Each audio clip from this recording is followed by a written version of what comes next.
Hey guys, my name is Katarina. I'm an empath and I'm doing this 30-day challenge to talk about some of the unique challenges empaths face, some of our struggles, some of our special abilities, and some of the ways that we can adapt to the real world and survive and thrive.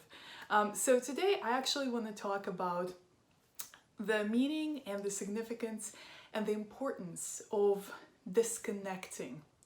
And that means disconnecting from your online devices, disconnecting from social media, disconnecting from other people, disconnecting from the news, disconnecting from the world and the mass consciousness.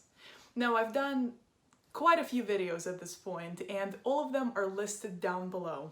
One of them recently has been some of the ways that I can tell that a person is an empath.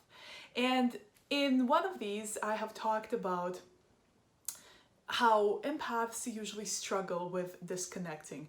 We relate to people very deeply. We are able to connect to a person's emotional state, their mental state, their thoughts, their feelings, their problems, their struggles. And when we do, we actually kind of keep that download. So when that conversation is over, when that meeting is over, a lot of that information stays with us. And sometimes it becomes really difficult to get into your own energy, to get into your own state, to get into your own feeling space, because you have so many different feelings that you've picked up from other people as an empath. When it's conscious and when you realize that that's the case, that's a little better because at least you're aware. But most empaths, especially when they haven't had really much of a chance to understand who they are, to learn about their special abilities, a lot of them kind of just feel crazy. So if you're one of these people and you're just discovering all this new information about what it's like to be an empath, what it means to pick up other people's energy, and how incredibly difficult and damaging it can be to pick that energy up and keep it afterwards without being unable to release it, then this video is probably going to help you. Because one of the ways that you can disconnect, one of the ways that you can release the energy, by the way, I've made a video about that as well, is to disconnect socially. So that can mean being at your house, that can mean being by yourself, in your room, in whatever space that you can find where you can be secluded and just alone.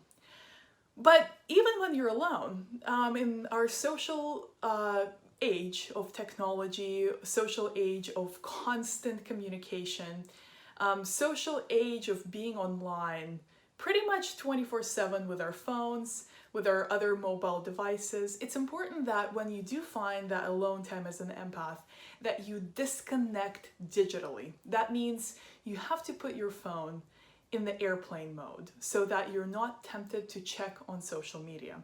Because as an empath, you are actually able to connect with people, not only face to face, but with the people that you know, you can also very deeply connect and relate to what's going on in their lives when they share that online.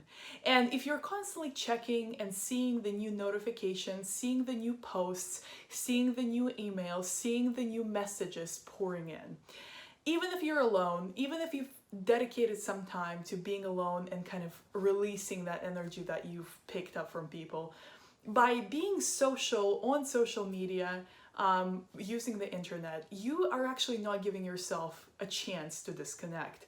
Because as an empath, especially with the people you know and care about, you're gonna relate deeply to them, even with the distance, the physical distance between you. So if you're connecting with them socially through social media, you're not giving yourself a fighting chance of releasing that energy that you keep picking up. So in order to truly disconnect and clean your energy, release the energy that you've picked up as an empath, you have to give yourself a break from the digital activities. So you say, okay, I'm gonna put my phone in the airplane mode, but I'm gonna put on some Netflix because I kind of want to be entertained. That would be okay, with the exception that the problem here would be that as an empath, you're gonna relate to even the characters that you're watching on the shows that you might be watching on Netflix or HBO or whatever it is. If you're turning on the TV, you're gonna connect to the news.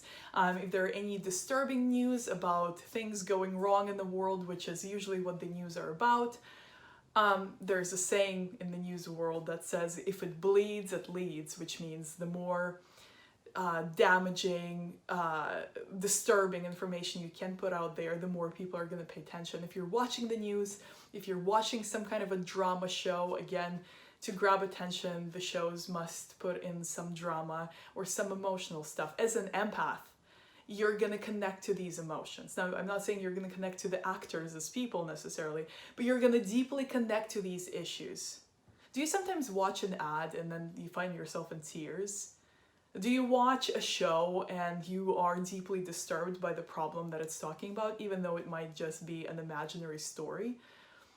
If you're an empath, that's very common. So if you truly want to disconnect, you got to turn off everything. So that includes the shows, the news, the social media, the email, everything. You got to disconnect digitally. I'm not saying do this for a day or a week. I'm saying give yourself some time.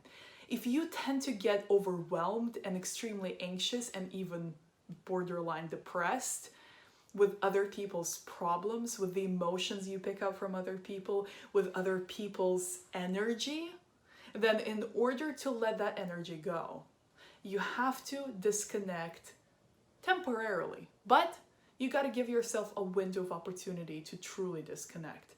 So set a timer. Do it for an hour, do it for 2 hours, do it for 3 hours if you can, or set a timer in terms of after 8 p.m. or after 9 p.m., right before bedtime, I turn off my technology and it stays off until the morning time. That's actually a really good routine. That's a really good habit. Now, am I ideal in practicing it? No. Am I trying to implement it more in my own life? Absolutely. I find that when I disconnect digitally, it really helps me clean my energy out. It helps me release the energy that I've picked up from other people. And it helps me get into my own feeling, get into my own needs, connect with my own energy, connect with who I am, what I want, what I need, and how can I take care of myself better. So if you're looking to do this, disconnecting digitally is what I would highly recommend. You have to really put in some effort because it's not going to be easy. You're going to be very tempted to immediately connect right back, to turn your phone back on, to check the notifications, to answer a text that just came in, to turn on the TV, to turn on the show, to just occupy yourself. That is not your fault. That is just the way that we live in today's world. But if you're an empath and if you're struggling with the energy that you pick up from other people, the situations, the daily life, if you want to make that better for yourself, try this. Try this no matter how hard it is. I promise you it will bring in some significant results. And you're going to want to keep practicing it because this is really going to help you. So what I would recommend doing in the meanwhile, as your digital stuff is turned off, find some time to just relax. Maybe journal, maybe draw, maybe doodle, maybe read a book, maybe put on some music that's not connected to the internet. So, or, you know, download a few songs or a few tracks and put that on so that you don't have to get all these notifications while you're playing your music on your phone. Listen to some meditation music. Listen to some high frequency music. You can Google that or YouTube that. Just high HZ.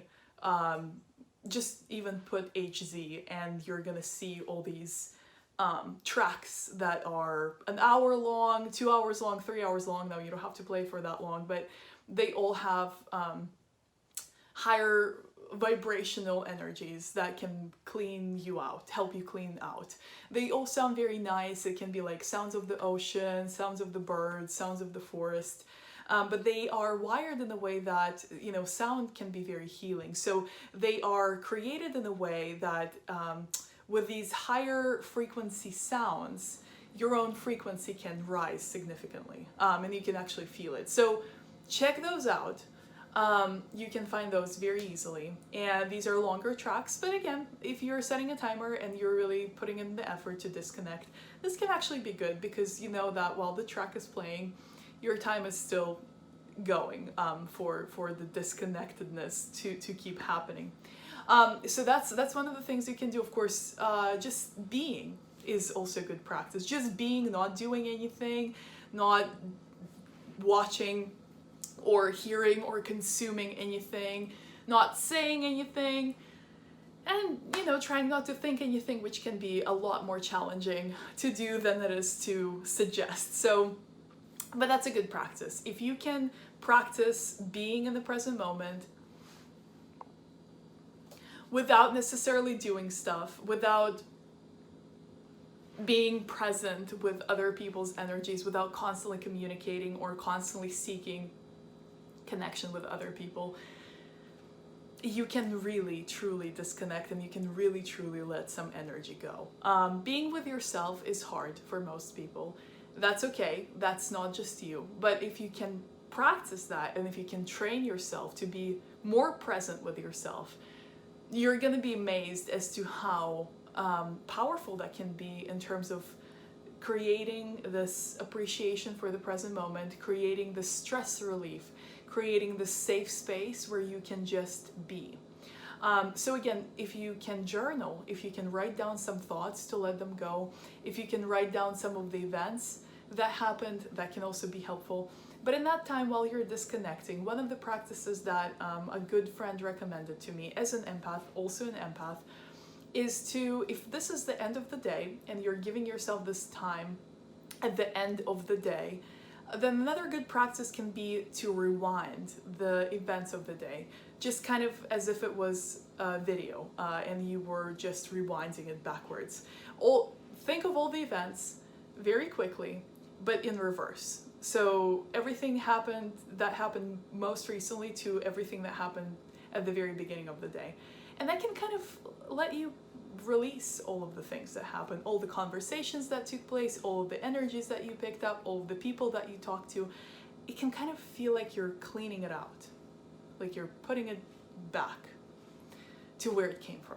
And that can be an extremely healing practice as well. So these are some of the things that you can do while you're disconnected online, so to speak. But if you guys are really serious about letting go of some of the energy that bothers you when you pick it up from people as an empath, and you want to see some of the ways that you can start letting it go, then this I would highly recommend. This is a really powerful practice. This is going to be very helpful if you really stick to it. You got to give it a few tries. You got to give it at least one try and then maybe repeat it so you can get better at it. If you screw up and turn on your phone and start, socializing online, it's okay. As long as you're aware that that's what happened, and as long as you're willing to give yourself another try if it hasn't worked because of that. So I hope this advice helps. I really hope that you guys give this a shot. If you're an empath struggling with other people's energies and the energies that you can't seem to release at the end of the day, do this. If you want to also practice this at the beginning of the day, this can also be a very powerful practice because it can create this clean slate energetically for your whole day ahead. So if you want to start your day in this mindful way by connecting more to your own energy, instead of checking the emails first thing in the morning, checking the messages, getting online, getting on social media, why don't you just begin the day with this practice of disconnecting purposefully, not turning on your phone the first thing in the morning. That can be extremely challenging, I understand that. But if you can find a few minutes to journal, to put your thoughts down on paper, to just be again, and to just kind of be present in the moment, or maybe not do anything and spend the first 20-30 minutes of the day just being, just observing yourself, observing how you feel, observing what you think, observing and really paying attention to your internal state. That can really set you up for success at the very beginning of the day. But the key here again is disconnecting. So no social media, no watching stuff, no answering people, no messaging people, nothing. No news, no digital anything, no TV. whether you want to do it at the beginning of the day, at the end of the day, or both, or maybe also in the middle of the day, no matter the schedule that you put yourself on. But if you start using this practice, you're going to be blown away as to how helpful it can be for you as an empath. Of course, it can be helpful for other people as well, but as an empath, you pick up a lot of energy, and it's from other people, yes, but it can also be from online, from things that you see on the news, on social media, on your friends' pages, in your emails, in your text messages. So this can be life-changing for you. And if you kind of get off track, just remember that this is always an option, and you can always find a little bit of time to disconnect, and this can do wonders for you. And once you start feeling the benefits, you might want to start doing this more. So thank you so much, you guys, for watching. I hope this video was helpful for you. I look forward to seeing you in the next one, and until then, you'll take care. Bye.